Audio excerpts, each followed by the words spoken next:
नमस्कार साथियों, कैसे आप सभी। में देखिए अच्छे होंगे, स्वस्थ होंगे, मस्त होंगे। जैसा कि हम प्री बोर्ड पेपर जो है चित्रकला का लेकर आए थे और आपको दिखाए भी थे एग्जाम में कैसे जो है पूछे जाएंगे क्वेश्चन। और आज हम लेकर आए हैं प्री बोर्ड परीक्षा 2025 कक्षा 10 और जो है कौन सा पेपर है, विज्ञान का है।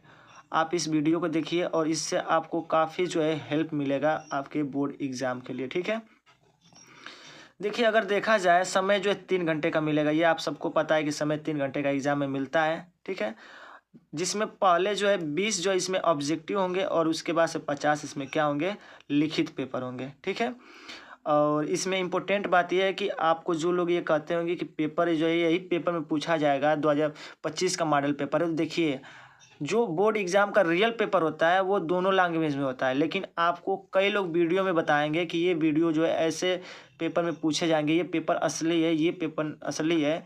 तो आप उस पर मत जाइएगा, क्योंकि अभी बताया कि जो बोर्ड एग्ज़ाम का मेन पेपर जो होता है वो इंग्लिश और हिंदी मीडियम दोनों में होता है। ठीक है, तो आपका जो पेपर होगा हिंदी मीडियम और इंग्लिश मीडियम दोनों में होगा। जिसका जो चॉइस होता है उस चॉइस में वो अपना पेपर देते हैं। ठीक है, देखिए इसमें जो है टोटल जो है आपके कितने खंड होंगे, तो आपके इसमें दो खंड होंगे केवल। ठीक है, जिसमें पहले खंड में खंड अ में जो है बहुविकल्पी प्रश्न होंगे, जिसमें 4 विकल्प दिए होंगे, उसमें से आपको एक उत्तर देना होगा OMR शीट पे।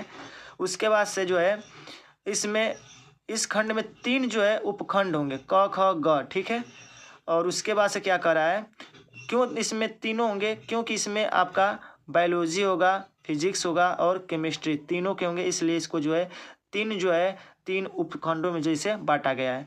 आगे खंड ब में क्या होंगे, लिखित क्वेश्चन होंगे, तीनों से लिखित प्रश्न आएंगे। ठीक है, जिसमें सभी प्रश्न करने अनिवार्य होंगे। चलिए आगे समझते हैं। और बोला है कि आवश्यकता अनुसार अपने उत्तरों की पुष्टि व स्वच्छ व नामांकित चित्रों तथा रासायनिक समीकरणों द्वारा लिखिए। ठीक है, तो काफ़ी इसको अच्छे से लिखना होगा। और जो भी है देखिए इसमें ऑब्जेक्टिव जो क्वेश्चन है क्या है, भौतिक विज्ञान से। सबसे पहले दर्पण की वक्रता त्रिज्या तथा दर्पण की फोकस दूरी में क्या संबंध होता है, तो आपको पता है कि F = R/2 होता है। ठीक है, इसका करेक्ट आंसर क्या हो जाएगा, F = R/2 हो जाएगा। आगे प्रतिरोध R का मात्रक होता है, क्या होता है, तो प्रतिरोध का मात्रक क्या होता है, कहेंगे ओम होता है। ठीक है, क्या होता है, ओम होता है। लेंस की क्षमता किस में मापी जाती है, तो लेंस की जो क्षमता होती है उसका मात्रक होता है डायोप्टर। ठीक है, उसके बाद से अगला क्वेश्चन है वो कौन सा है, क्या कह रहा है क्वेश्चन, कह रहा है कि ध्रुवों के चुंबक के ध्रुवों की संख्या कितनी होती है, तो 2 ही ध्रुव होते हैं, नॉर्थ पोल और साउथ पोल होते हैं। आगे विभवांतर तथा विद्युत धारा तथा प्रतिरोध में क्या संबंध है, तीनों में क्या रिलेशन होता है, तो V = I/R होता है, V = I/R होता है। ठीक है, चलिए आगे देखिए, ड्राइवर की सीट के पास कौन सा दर्पण लगा होता है। देखिए वो दूर की जो वस्तुओं को देखने के लिए जो वो प्रयोग करता है वो कौन सा दर्पण होता है, तो कहेंगे उत्तल दर्पण होता है। देखिए आपको ये पता कैसे चलेगा दूर के लिए क्या लगाते हैं, कौन सा दर्पण यूज करते हैं, और नज़दीक के लिए, तो देखिए जब आप दूर शब्द बोलेंगे तो दूर ऊ आ रहा है तो इसलिए उत्तल दर्पण का प्रयोग करेंगे। ठीक है, अगर निकट की बात आएगी तो नी क आ रहा है तो कहेंगे अवतल दर्पण का प्रयोग हम करते हैं। ठीक है, क्लियर है। चलिए आगे जो है ऑब्जेक्टिव को और देखते हैं हम लोग। देखिए क्या आगे कह रहा है, आगे कह रहा है कि स्वस्थ आँख की न्यूनतम जो है दूरी कितनी होती है, स्वस्थ आँख की न्यूनतम दूरी जो है कितनी होती है। ध्यान समझिए, क्वेश्चन काफ़ी बढ़िया है। देखिए तो कहेंगे स्वस्थ आँख की न्यूनतम दूरी जो है 25 सेंटीमीटर होती है और अनंत दूरी जो है इनफाइनाइट होती है। ठीक है, अधिकतम दूरी क्या होती है, इनफाइनाइट होती है, न्यूनतम दूरी 25 सेंटीमीटर। अब आगे रसायन विज्ञान से है, एल्किन में जो है एल्किन का इसमें जो है कौन सा ऑप्शन सही होगा एल्किन के लिए, तो जिसके बीच डबल बॉन्ड होगा। ठीक है, और इसका जो है एल्किन का सामान्य सूत्र क्या होता है, ये होता है CnH2n होता है। ठीक है, एल्किन का ये सूत्र होता है। ठीक है, अगर रखेंगे तो देखिए यहाँ 2 रखिए, 2 दूना के 4, यानी कि जो दुगुने से दो अधिक होता है। ठीक है, कार्बन 2 जितना होगा उसका हाइड्रोजन दुगुने का अधिक होगा, 2 अधिक होगा, यही होगा। ठीक है, तो आप कह सकते हैं ये वाला आपका करेक्ट आंसर होगा। आगे है कि इसमें जो है Zn+H2SO4 plus ZnSO4 plus H2 अभिक्रिया में जो एक किस प्रकार की अभिक्रिया है, तो कहेंगे इसमें ये जो है प्रतिस्थापन अभिक्रिया, कौन सी प्रतिस्थापन अभिक्रिया है। ठीक है, आगे है कि क्षारीय विलयन का पीएच मान कितना होता है, ये होता है हमेशा याद रखिएगा 7 से ज़्यादा होता है, ठीक है, 7 से ज़्यादा होता है, ये क्षारीय होता है। आगे है कि आर्सेनिक क्या है, एस क्या है, एस जो है क्या है, तो कहेंगे ये उपधातु होता है, क्या होता है, उपधातु होता है। अगर देखा जाए तो जो पीरियोडिक टेबल होता है, क्या पीरियोडिक टेबल होता है, उसमें जो टेढ़ी मेढ़ी जो संरचनाएं होती हैं उसमें जो है आप कह सकते हैं कि उसमें जो है वही जो है क्या होता है, उपधातु होता है। अगर इसकी चर्चा की जाए तो आप अगर देखेंगे इसमें तो आपको ईजिली वो जो है वो चीज़ें आपको दिख जाएंगी। देखिए कहाँ पे है आपका, देखिए यही है, यही आर्सेनिक है, ठीक है, तो आर्सेनिक यही, तो देखिए टेढ़ी मेढ़ी संरचना यहाँ पे है, टेढ़ी मेढ़ी संरचना यहाँ पे है, ठीक है, जो टेढ़ी मेढ़ी संरचना है यही जो है आपका किसको दर्शाता है, ये दर्शाता है आपका जो है कह सकते हैं उपधातु को दर्शाता है, किसको, उपधातु को दर्शाता है। तो उपधातुओं की जो संख्या होती है टोटल 7 होती है, ठीक है, कितनी होती है, 7 होती है, तो इसको आप अच्छे से खूब ध्यान दीजिएगा, ठीक है, कितनी होती है, 7 होती है, ठीक है। चलिए अब हम जो है चलते हैं अपने जो है मॉडल पेपर पे, यानी कि कह सकते हैं प्रश्न पत्र पे। चलिए आगे देखिए क्वेश्चन, एल्काइन का सामान्य सूत्र क्या होता है, देखिए ये बताया भी एल्काइन का सामान्य सूत्र क्या होगा, तो ये होगा CnH2n, ठीक है। आगे है कि एथिल एल्कोहल का यूपीएससी नाम क्या होता है, तो कहेंगे ये होता है एथेनॉल, क्या होता है, एथेनॉल होता है, क्योंकि एल्कोहल है तो इसलिए लास्ट में उसमें ऑल शब्द जुड़ता है, तो देखिए ऑल जो है इसी में है, और एथिल है तो एथिल को ही एथेनॉल बोलते हैं, ठीक है, क्लियर है। चलिए आगे देखिए क्या है, फ्लोएम द्वारा भोजन का स्थानांतरण होता है, किस रूप में होता है, तो कहेंगे वसा के रूप में होता है। आगे कि हाइड्रा में प्रजनन होता है, किनके द्वारा होता है, तो हाइड्रा जो होता है ये आपका, इसका जो है आंसर जो है आप कमेंट बॉक्स में करके बताइए क्या होगा, ठीक है। आगे है कि पायरुवेट के विखंडन की प्रक्रिया संपन्न होती है, किसमें होती है, तो कहेंगे ये होती है हरित लवक में, किसमें होती है, हरित लवक में, क्लियर है, समझ में आ रहा है। चलिए आगे देखिए क्या कर रहा है, इंसुलिन हार्मोन्स कहाँ से स्रावित होता है, ये याद रखिएगा काफ़ी इंपॉर्टेंट है, तो ये आपका अग्नाशय से, कहाँ से, अग्नाशय से, क्लियर है। उसके बाद से मनुष्य में वृक्क किस तंत्र से संबंधित है, तो उत्सर्जन से, किससे, उत्सर्जन से संबंधित है। आगे की मादा जनन तंत्र के किस भाग में जो लूप स्थापित किया जाता है, तो लूप जो है स्थापित किया जाता है कहाँ पे, तो ये हम कह सकते हैं गर्भाशय में, कहाँ, गर्भाशय में किया जाता है। आगे निम्न में से कौन सा अंग पौधों में नर जनन का प्रतिनिधित्व करता है, तो कहेंगे पुंकेसर जो होता है वो जो है पुरुष का जो है होता है भाग, ठीक है। बाकी इसमें जायांग हो गया, वर्तिकाग्र होगा, ठीक है, अंडाशय हो गया, ये सब के सब जो है कह सकते हैं ये यानी कह सकते हैं कि ये मादा जनन भाग है, ठीक है।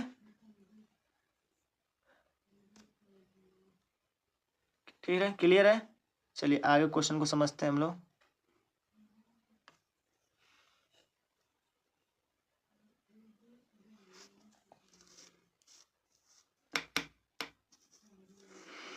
देखिए क्वेश्चन बहुत अच्छे अच्छे पूछे गए हैं, आप देख सकते हैं, ध्यान दे सकते हैं कि अगला है भौतिक विज्ञान से जो है क्वेश्चन, वायु के सापेक्ष जल एवं कांच के अपवर्तनांक 4/3 एवं 3/8 हैं, तो ज्ञात कीजिए। देखिए क्वेश्चन कितना अच्छा है, अथवा करके दिया, ओम का नियम लिखिए और इसकी सहायता से विद्युत परिपथ बनाकर दिखाइए।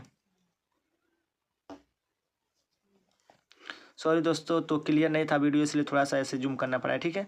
आगे क्वेश्चन दूसरा है, एक मनुष्य चश्मा पहनकर 25 सेंटीमीटर दूरी पर रखी वस्तु को पुस्तक को पढ़ सकता है, चश्मे पर युक्त लेंस की क्षमता जो -2 डायोप्टर है, तो वो बिना चश्मे पहने पुस्तक को कितनी दूरी पर रखकर पढ़ सकता है।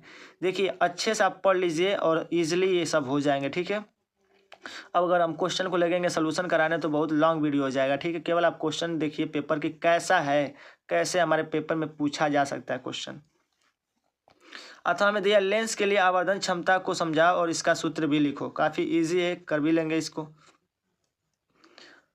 तीसरा क्वेश्चन देखिए, किसी अवतल दर्पण के मुख्य अक्ष पर ध्रुव से 36 सेमी की दूरी पर रखी वस्तु प्रतिबिंब जो है वस्तु के ऊपर ही बनता है, दर्पण की फोकस दूरी बताओ और रेखीय आवर्धन भी बताओ, ठीक है।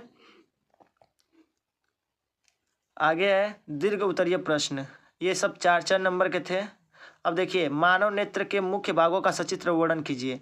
पेपर में ये भी पूछा जाता है कि मानव नेत्र का सचित्र वर्णन कीजिए और जो है उनके किसी भाग को समझाइए। 2-3 भागों को पूछ देता है, जो आपको जो नेत्र का भाग याद होगा आप उसी भाग को लिख दीजिएगा, आसानी से आप कर सकते हैं। ठीक है, तो ये याद है, चित्र बनाने वाले पाचन तंत्र हो गए, ठीक है, मानव नेत्र हो गया, और कह सकते हैं कि श्वसन तंत्र हो गया, और उसके साथ साथ जो है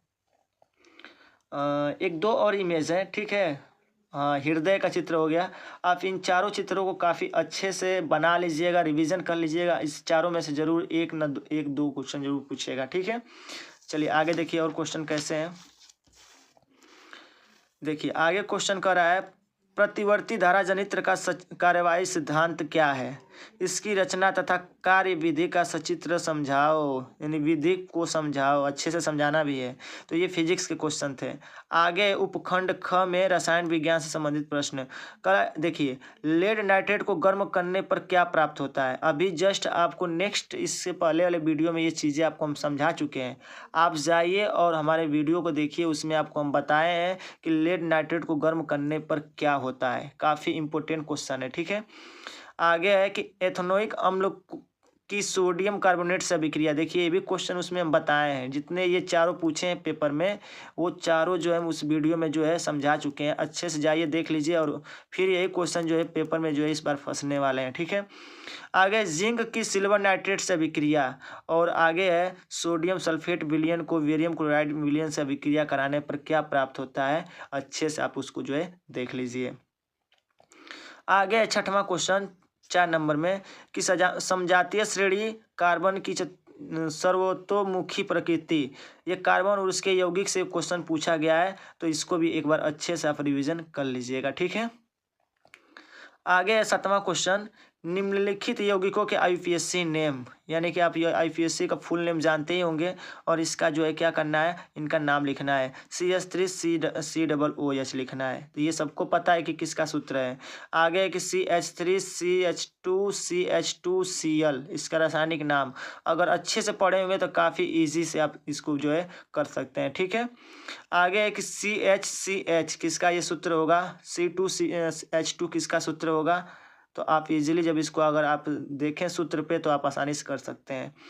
आगे है कि साबुन क्या है, साबुन क्या है। ठीक है, साबुन बनाने की रासायनिक अभिक्रिया लिखिए तथा साबुन की 2 विशेषताएं लिखिए साबुन के बारे में। ठीक है, काफ़ी मस्त क्वेश्चन पूछे गए हैं। आगे बायोलॉजी से यानी कि जीव विज्ञान से देखिए क्या प्रश्न है, मेंडल के क्या नियम है, उनको उचित चित्रों द्वारा समझाइए। 7 नियम इनके द्वारा दिए गए थे 7 साल में, 7 नियम को आप अच्छे से समझा दीजिएगा।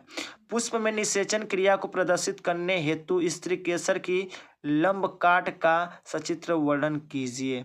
काफ़ी ये भी मस्त क्वेश्चन है। आगे 10वां है, प्रयोगों द्वारा सिद्ध करो कि प्रकाश संश्लेषण के लिए परिहरिम आवश्यक है। तो ये भी देखिए 4 नंबर में क्वेश्चन है। आगे 11वां है कि वृक्काणु नेफ्रॉन। देखिए नेफ्रॉन आप जानते होंगे क्या होता है। ठीक है, और इसकी जो है कर रचना करना और कार्य विधि को समझाइए, इसका क्या कार्य है। अथवा में या इसको करिए या इसको करिए, क्या कर रहा है, मानव के पाचन तंत्र का सचित्र वर्णन कीजिए और पोषण क्रिया को क्या करिए, समझाइए। ये 6 नंबर में, या इसको करिए चाहे इसको करिए। तो देखिए हम बताए हैं कि 4-5 आपकी किताब में चित्र होंगे। ठीक है, उन 4-5 चित्रों को अच्छे से आप रिवीजन कर लीजिए, देख लीजिए, और पेपर में वो जो है संभवतः उम्मीद है कि ये क्वेश्चन में जो है पूछे जाएंगे आपके। ठीक है, तो ये था मॉडल पेपर। देखिए हम सॉल्यूशन तो नहीं कराए, लेकिन हाँ ऑब्जेक्टिव क्वेश्चन आपको हम बता दिए, ताकि ऑब्जेक्टिव क्वेश्चन अगर पेपर में मिल भी जाए तो आप आसानी से कर लेंगे। ठीक है, तो ये थे आज के जो है प्री बोर्ड पेपर जो है कक्षा 10 विज्ञान का 2025, जो आप इसी रिलेटेड जो है क्वेश्चन आपके एग्जाम में पूछे जाएंगे। तो एक बार अच्छे से पढ़िए और अच्छे से पढ़ कर जाइए पेपर में, और अच्छा पेपर आपका ज़रूर जाएगा। साथियों हम मिलेंगे अपने नेक्स्ट वीडियो में एक बेहतरीन वीडियो के साथ। तब तक के लिए जय हिंद, जय भारत। खुश रहिए, मस्त रहिए और बड़ों का सम्मान कीजिए।